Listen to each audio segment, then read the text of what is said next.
મિત્રો આપ બધા મિત્રોનું હાર્દિક સ્વાગત છે આપણી ચેનલ વીએસ સોલ્યુશન્સમાં।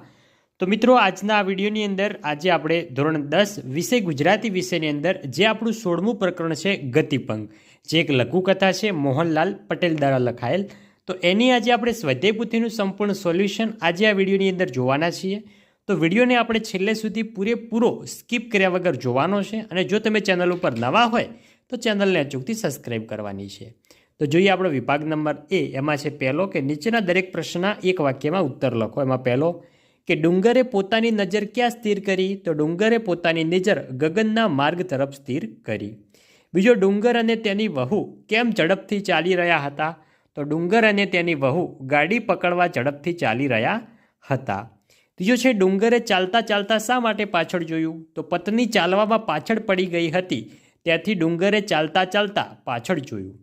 ચોથો છે, મોડું થતાં ગાડી ન પકડી શકાય તો ડુંગરને શી ચિંતા હતી? તો મોડું થતાં ગાડી ન પકડી શકાય તો ડુંગરને રાત ક્યાં કાઢવી એની ચિંતા હતી। પાંચમો છે, લેખકે ડુંગરની પત્નીની નજરની શાની સાથે સરખાવી છે? તો લેખકે ડુંગરની પત્નીની નજરને પીંછી સાથે સરખાવી છે। છઠ્ઠો છે, ડુંગરની પત્ની ભાવુક બનીને ધૂળ ઉપર શું પસવારતી હતી? તો ડુંગરની પત્ની ભાવુક બનીને ધૂળ ઉપર નજર પસરાવતી હતી।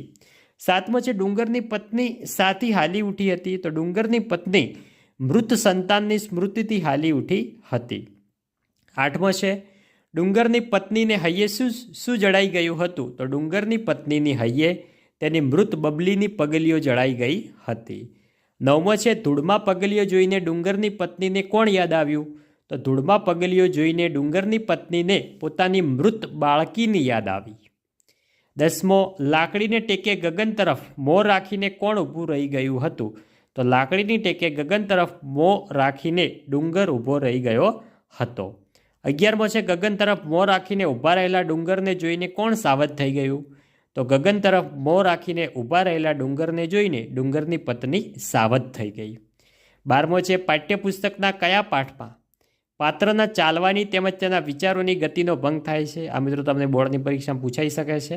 તો પાઠ્યપુસ્તકના ગતિભંગ પાઠમાં પાત્રના ચાલવાની તેમજ તેના વિચારોની ગતિનો ભંગ થાય છે। હવે આપણે થોડા મોટા પ્રશ્નો જોઈ લઈએ જે મિત્રો ટાઈપિંગ સાથેના છે।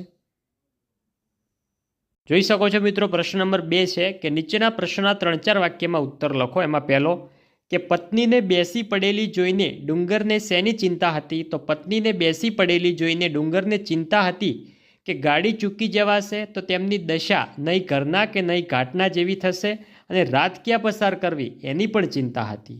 બીજો, ડુંગરની પત્ની અચાનક અટકીને ઊભી રહી ગઈ। તો ડુંગરની પત્ની અચાનક અટકીને ઊભી રહી ગઈ કારણ કે તેણે જમીન પર એક ઘાટીલી પગલીની છાપ જોઈ। એ છાપ જાણે તેની મૃત બબલીની પગલીની જ હોય તેવી હતી। મૃત સંતાનની સ્મૃતિથી હાલી ઉઠેલી તે અટકી ગઈ। ત્રીજો છે, લ્યો હેડો હવે પગ ઉપાડો જટ ગાડી ચૂકી જઈશું તેમ ડુંગરની પત્ની શા માટે કહે છે? તો એ પ્રશ્નનો સંપૂર્ણ વિસ્તૃતમાં તમને જવાબ આપેલો છે જે તમે વિડીયો સ્ટોપ કરીને વાંચીને લખી શકો છો। તો આગળ મોટા પ્રશ્ન તરફ જઈએ। પ્રશ્ન નંબર 3, નીચેના પ્રશ્નોના 10-12 વાક્યમાં મુદ્દાસર ઉત્તર લખો, જે આપણી પરીક્ષામાં અંદર 3 માર્ક્સમાં પૂછાય છે। તો ગતિભંગ લઘુકથાના શીર્ષકની યથાર્થતા સમજાવો। તો મિત્રો જોઈ શકો છો સંપૂર્ણ પ્રશ્નનો જવાબ તમને વિસ્તૃતમાં આપેલો છે। તમારે સ્વાધ્યાય પોથીની અંદર જેટલી જગ્યામાં સમય તેટલો લખવાનો છે, બાકી આપણે વાંચી તો પૂરેપૂરો જ લેવાનો છે, જોઈ શકો છો। પછી આપણે નેક્સ્ટ સ્વાધ્યાય પોથીના વ્યાકરણ વિભાગ તરફ જઈએ। હવે તો વિદ્યાર્થી મિત્રો, આ છે આપણો વિભાગ નંબર સી, જે છે આપણું વ્યાકરણ વિભાગ। માગ્યા પ્રમાણે ઉત્તર લખો। આપેલા વિકલ્પોમાંથી સાચો વિકલ્પ પસંદ કરીને ઉત્તર લખો। એમાં પહેલો કે નીચેના શબ્દની સાચી જોડણી શોધીને લખવાની છે। તો ઘાટીલી જોઈ શકો છો ફર્સ્ટ, સ્મૃતિ સેકન્ડ, સહાનુભૂતિ જે બીજો છે, પ્રયત્ન, પછી છે પત્ની અને પછી છે અંધારું। હવે છે બીજો, શબ્દની સાચી સંધિ જોડવાની છે। તો ભાવ પ્લસ આદ્ર તો થશે ભાવાદ્ર, સહ પ્લસ અનુભૂતિ તો થશે સહાનુભૂતિ।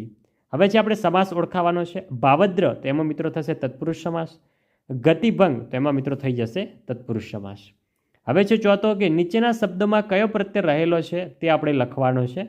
પહેલો છે ઝડપભેર, તો એ મિત્ર છે એક પણ પ્રત્યય નહીં લાગે આમાં। બીજો છે પ્રયત્ન, તો આમાં મિત્રો આવી જશે પૂર્વ પ્રત્યય. ત્રીજો છે અઠવાડિયા, તો આમાં મિત્રો આવી જશે પરપ્રત્યય. અને ચોથો છે અંધારું, તેમાં પણ આવી જશે પરપ્રત્યય. પાંચમો છે નીચેના શબ્દોના સમાનાર્થી શબ્દ શોધીને આપણે લખવાના છે.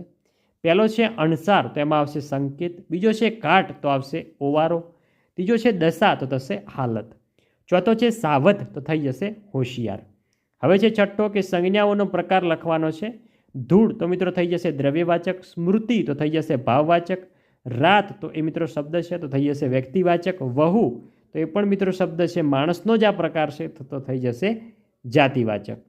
નેક્સ્ટ આગળ વધીએ. અલંકારનો પ્રકાર ઓળખાવાનો છે. કો આપણી બબલીની જ પગલી જાણે, તો મિત્રો જે શબ્દની અંદર જાણે, રખે, શકે આવતું હોય તો એ મિત્રો કયો અલંકાર થાય? તો એ મિત્રો થઈ જશે ઉત્પ્રેક્ષ અલંકાર. ને આ ઉદાહરણ બોર્ડની પરીક્ષાની અંદર પણ ખાસી વખત પૂછાઈ ગયેલ છે. બીજો જોઈએ તો પગલીના બીબામાં પત્નીની નજર ઢળી હતી, તો આ મિત્રો રૂપક અલંકાર છે. આંગળીની બોર જેવી ઉપમા, તો જેવો, જેવી, જેવી, તો એ મિત્રો શું થાય? એમાં થઈ જશે ઉપમા. હવે છે રૂઢિપ્રયોગનો અર્થ આપો. પહેલો મોડા પડી જવું, તો થશે ઉત્સાહ ઓછો થઈ જવો, ઓછો થઈ જવો. બીજો અઠવડિયું ખાવું, તો લથડિયા ખાવું. ત્રીજો હૈયે જડાઈ જવું, તો હૈયામાં યાદ રહી જવું. ચોથો છે નજર ઢળવી, તો થશે નજર સ્થિર થવી. હવે છે કહેવતનો સાચો અર્થ લખો. નહીં ઘરના કે નહીં ઘાટના, તો ન આ બાજુના કે ન તે બાજુના રહીને રહેવું. વિરુદ્ધાર્થી શબ્દ લખો. ઘાટીલું, તો થશે બેડોળ. સ્મૃતિ, તો વિસ્મૃતિ. સાવધ, તો અસાવધ. ને આથમવું, તો ઉગમવું. હવે છે નીચેના શબ્દોનો અર્થ આપો. પગલું, તો જમીન ઉપર પડેલા પગના તળિયાનો આકાર. હવે છે ડગલું, તો ચાલતા બે પગ વચ્ચેનું અંતર. હવે છે ખરું, તો સાચું અને બીજું ખડું. તો મિત્રો જે આપણે અનાજના કણસલા ખૂંદીને અનાજ કાઢવાની જે જગ્યા હોય છે એને મિત્રો ખડું કહેવાય.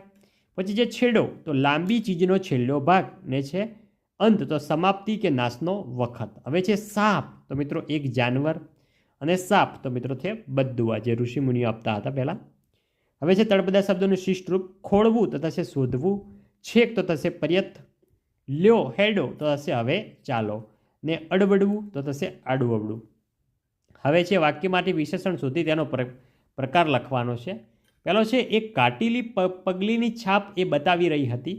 તેમાં મિત્રો એક એ સંખ્યાવાચક વિશેષણ અને કાટેલી એ મિત્રો થશે ગુણવાચક વિશેષણ. બીજો છે બંને જણે વળી બમણા વેગથી ચાલવા માંડ્યું, તો બંને, તો એ મિત્રો થશે સંખ્યાવાચક વિશેષણ. હવે છે ક્રિયા વિશેષણ શોધીને આપણે લખવાનું છે. પહેલો ડુંગર અને એની વહુ ઊભા માર્ગે ઝડપભેર જઈ રહ્યા હતા, તો ઝડપભેર, તો એ મિત્રો થશે રીતિવાચક વિશેષણ. બીજો છે પત્ની આંગળીનો છેડો છેક જમીન પાસે લઈ ગઈ, તો છેક એ મિત્રો થશે સ્થાનવાચક વિશેષણ. ત્રીજો છે લ્યો હેડો, હવે પગ ઉપાડો જટ, ગાડી ચૂકી જઈશું. તેમાં મિત્રો આવશે હવે, એ થશે સમયવાચક. ને જટ એ થશે રીતિવાચક. આગળ જઈએ આપણે. આગળ છે ચોથો કે થોડા ડગલા ચાલ્યા પછી વળી એનો વેગ મંદ પડી ગયો, તો થોડા એ થશે માત્રાસૂચક. ને મંદ એ થશે રીતિવાચક. પાંચમો છે બંને જણ સ્થિર થઈ ગયા, તો સ્થિર, તો એ મિત્રો થશે સ્થાનવાચક. હવે છે ધ્વનિ ઘટકો છૂટા પાડો. સ્મૃતિ, તો થશે સ પ્લસ મ પ્લસ રૂ પ્લસ ત પ્લસ ઈ. બીજો છે સ્થિર, તો થશે સ પ્લસ થ પ્લસ ઈ પ્લસ ર પ્લસ અ. હવે છે આપણે જોડકા જોડવાના છે. કર્તરી રચના જોડવાની છે. તેમાં જે બીજા નંબરનું છે કે ડુંગર એકવાર પત્નીના મુખ સામે જોઈ રહ્યો. બીજો છે કર્મણી રચના, તો એમાં આવશે એક, તો પત્નીથી આંગળીનો છેડો છેક જમીન સુધી લઈ જવાયો. તો વિદ્યાર્થી મિત્રો, આ હતું આપણું ધોરણ 10 વિષય ગુજરાતીની વિષયની અંદર પ્રકરણ નંબર 16 જે છે ગતિભંગ, એ ચેપ્ટરનું સ્વાધ્યાયપોથીનું સંપૂર્ણ સોલ્યુશન. તો વિદ્યાર્થી મિત્રો, વિડીયો તમને સારો લાગ્યો હોય, વિડીયોને લાઇક કરીને જજો. અને ચેનલ ઉપર નવા હોય ચેનલને પણ સબસ્ક્રાઈબ કરજો. અને ધોરણ 10માં નેક્સ્ટ તમારે કયો વિડીયો જોવે છે એ પણ કમેન્ટ કરીને જજો, જેથી કરીને તમારા માટે અમે તે વિડીયો લાવી શકીએ. ભારત માતા કી જય.